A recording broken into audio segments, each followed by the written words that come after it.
अरे और कितनी मेहनत करनी पड़ेगी। कुछ ऐसा जुगाड़ू आइडिया सोचना पड़ेगा कि शिकार मेरे पास खुद चल कर आए। भालू बहुत ही शातिर और धूर्त था। वो कोई ऐसा तरीका ढूंढ रहा था जिससे वो आसानी से शिकार ढूंढ सके। सुनो गधे भाई, क्या तुम इस लकड़ी के गट्ठे को उठा सकते हो? ये अनुमान से ज्यादा भारी है। ठीक है, मगर नन्ही हिरन, ये सब करने की क्या जरूरत है? अच्छा हुआ जो मैं यहाँ आ गया। अब इन लकड़ियों को मेरे पीठ में डाल दो, मैं इन्हें छोड़ दूंगा। गधा बहुत ही दयालु और समझदार था। वो हर किसी की मदद किया करता था। एक दिन भालू बड़ी ध्यान से एक स्थान पर बैठकर सोच रहा था। तभी एक भैंस उसके पास आई। क्यों भाई भालू, ऐसे क्यों बैठे हो? बाबा बनने की सोच रहे हो क्या? यहाँ से चुपचाप खिसक ले, अभी कुछ गहरी बात पर विचार कर रहा हूँ। कोई बात नहीं, मैं जा रही हूँ, तुमको जो करना है करो।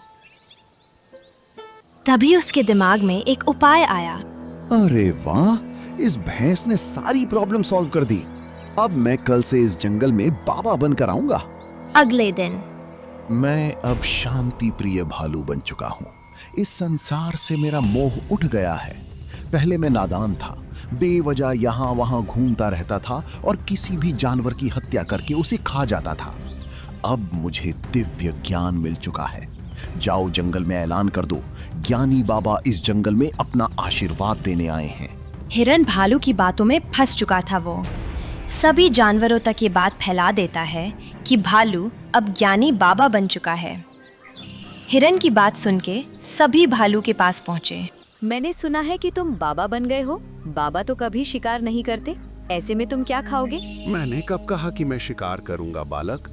मुझे मांस की अब कोई आवश्यकता नहीं है, मैं तो फल खाया करूंगा। तुमने बाबा बनने की शिक्षा कहाँ से ली?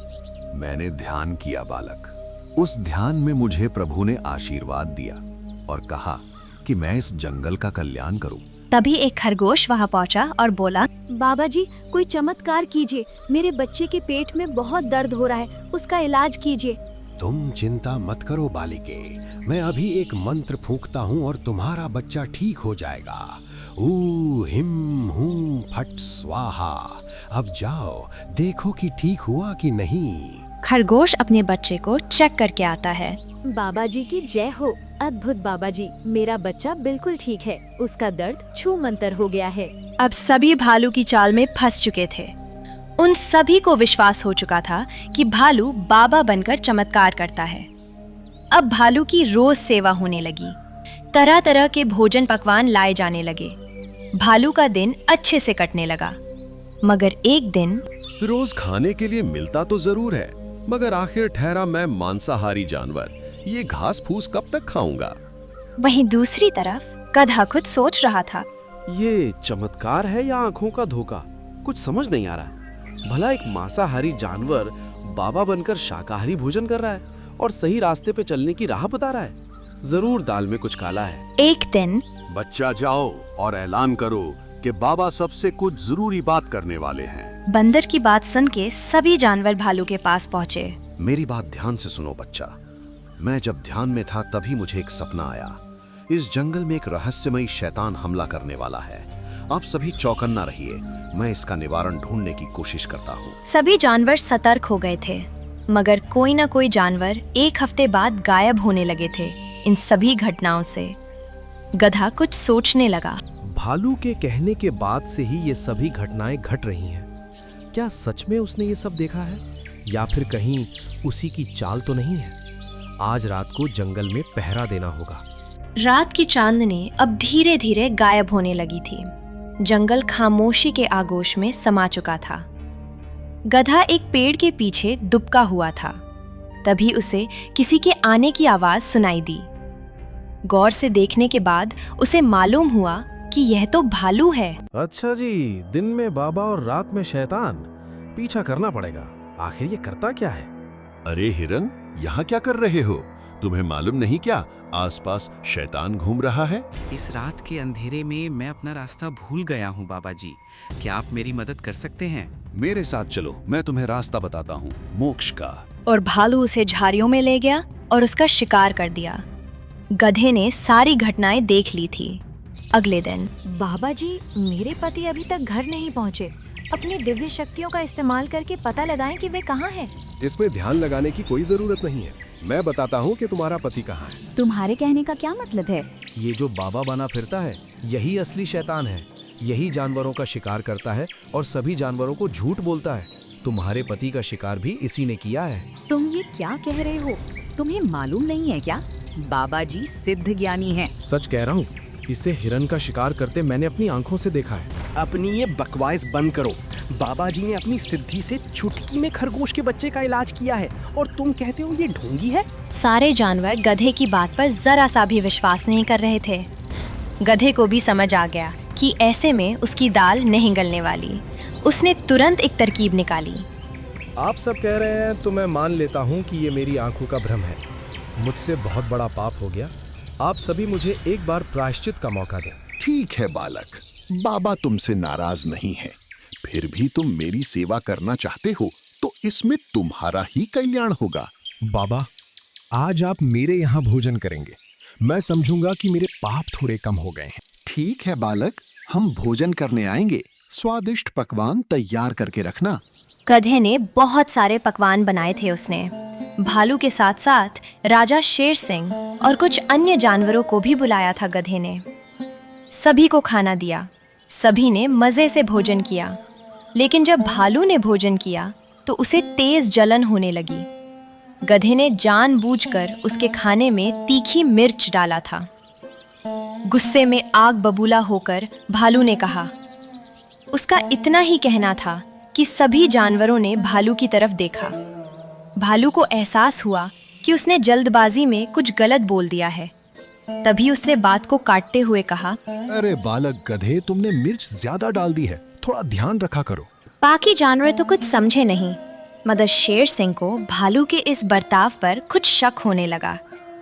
सभी ने खाना खाया और चले गए। सबके जाने के बाद गधे के पास शेर आया और उनके बीच कुछ बात हुई। अगले दिन ये गधा अपने आप को बहुत होशियार समझता है। उसे मेरी किसी भी बात पर विश्वास नहीं होता।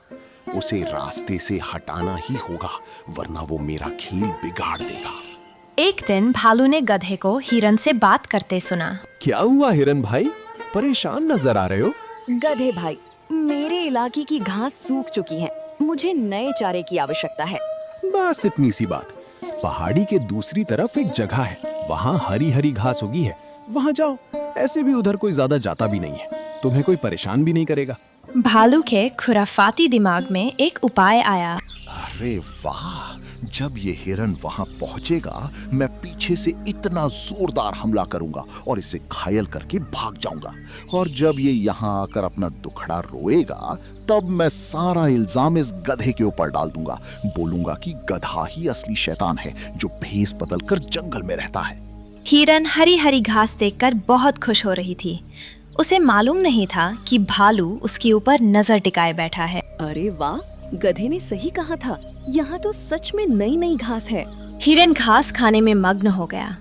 मौका पाकर भालू ने हिरन पर हमला कर दिया, मगर भालू कुछ और कर पाता उसके पहले शेर सिंह, गधा और कुछ जानवर वहां आ पहुंचे। रुक जा ढोंगी, तेरा खेल खत्म हुआ, छोड़ दे उसे। महाराज, आप यहाँ कैसे? आप जो समझ रहे हैं वो सब गलत है।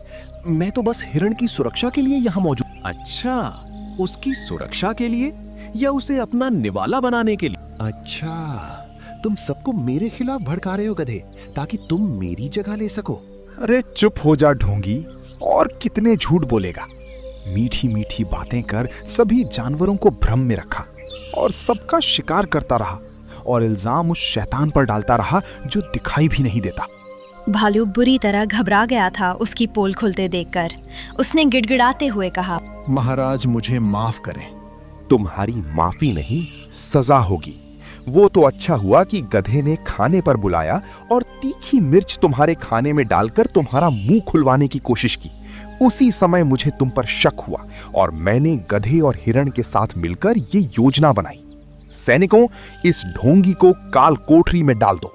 रुकिए महाराज, मुझे एक बात जाननी है कि इसने खरगोश के बच्चे का इलाज बैठे बैठे कैसे किया? मैंने खरगोश के बच्चे को एक जड़ी बूटी खिलाई थी जिससे पेट में गैस बनती है और थोड़ी देर तक दर्द होता है, मगर बाद में दर्द अपने आप कम हो जाता है। खरगोश जब आई तब दर्द था, और जब तक वो दोबारा चेक करने पहुंची तब तक दर्द कम हो चुका था। गधे की योजना से भालू की सच्चाई सामने आ गई थी। सभी जानवरों ने गधे से माफी मांगी और कसम खाई कि बिना जांच पड़ताल करे कभी भी किसी की मीठी बातों में नहीं आएंगे।